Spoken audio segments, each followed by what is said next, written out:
Thank you. Thank you very much. Good evening. I hope you've had a good week. Last weekend, I finished lecturing the British public on the simple matter of the new phone codes. On Monday, I phoned friends in London, and a nice lady said to me, British Telecom has not charged you for this call. The 01 code has been changed. Well, it serves me right. I suppose I need a rest, which I should shortly be getting, because tonight is the last show of the series. And we finish in style, in high society, in fact. Tonight, I shall be welcoming another highly independent member of royalty, Princess Stephanie of Monaco. An even more independent honorary knight of this realm, name of Bob Geldof. And firstly, someone who is quite simply an idle person. And that is a misnomer, if ever I've uttered one, because this man has written, directed, starred in, planned and publicised more entertainment than I've had hot toddies. He is currently publicising his latest film, a merry romp called Nuns On The Run. That's enough. Nudge, nudge, I'll say no more. Ladies and gentlemen, Eric Idle.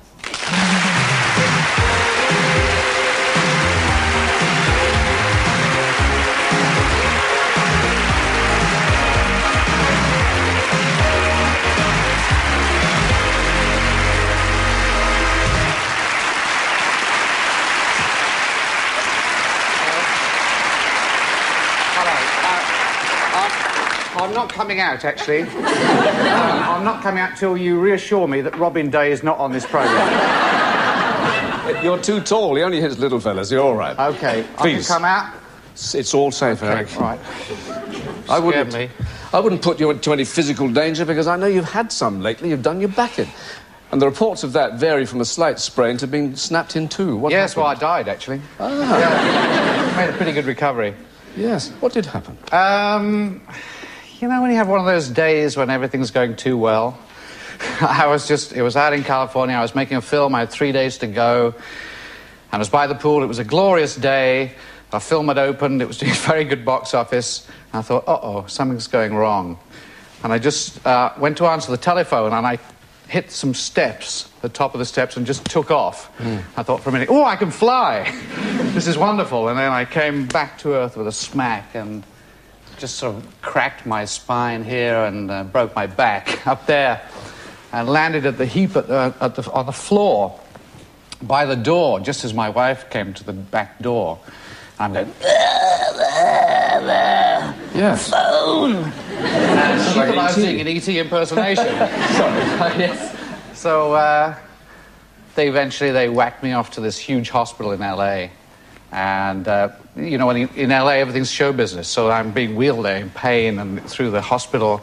And they said, oh, we had Billy Idol here last week. One of those. And then they slapped me onto the X-ray table. And I'm in quite good pain by this stage, because it's fairly painful when you break your back. Yeah. And the lady says, oh, do you mind giving me an autograph? So I have to reach across and sign this Python book. She says, not for me, it's for my sister. Of course. She's very, very fond of you. Is it all better now? Yeah, it healed itself, you know. I mean, in an American hospital, when they check you in, they check for the vital signs. You know, they do this and they do that, looking to see if you have, you know, a credit card, a wallet, and if a watch they can take to pay for it. Was the film that you were referring to Too Much Sun? Yes, it was. Yes. What is that? Is it an underground sex comedy, I've heard it described as? Have you ever had sex on the underground? Well, oddly enough, no. The odd knee trembler at Cockbusters? Oh, now you mentioned Miss it. Max Miller's. Yes, quite right. It's a fairly disgusting film, Michael. I don't think we can talk about it on a family show. Excellent. Well, let's talk about Nuns on the Run, then. You and Robbie Coltrane. Now, that is more like a sort of carry-on Ealing comedy, isn't it? We'd like to think of it as more Ealing than Carry On, yes. It's about a couple of gangsters who decide to go straight, as far as Robbie Coltrane can go straight. And we steal the money, and we're going to go to Brazil and become good boys. And we're being chased by lots of other people, and we're being pursued by the police and the triads, and we go through a door, and suddenly we're inside a nunnery. With hilarious results, we used to say. Yes, that's right.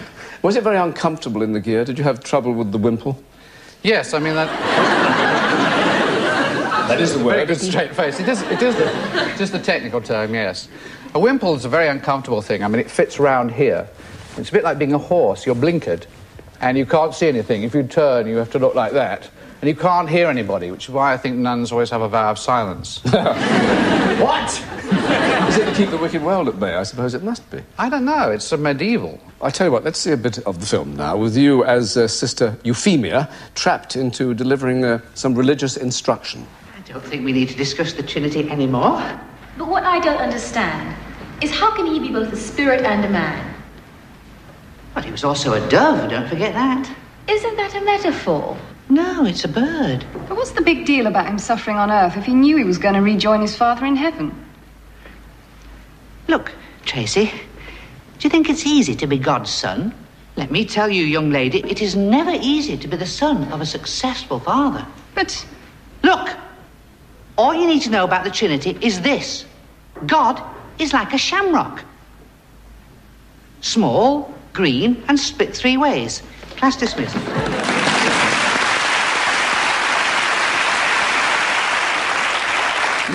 You looked convincingly female Yes. there, and you're no stranger to women's clothes, are you? No, I've been trying to get it in for years, actually. We've done our fair amount of dressing up as ladies, yes. Have you? Again, oddly enough, no. Only in your spare time. No spare time.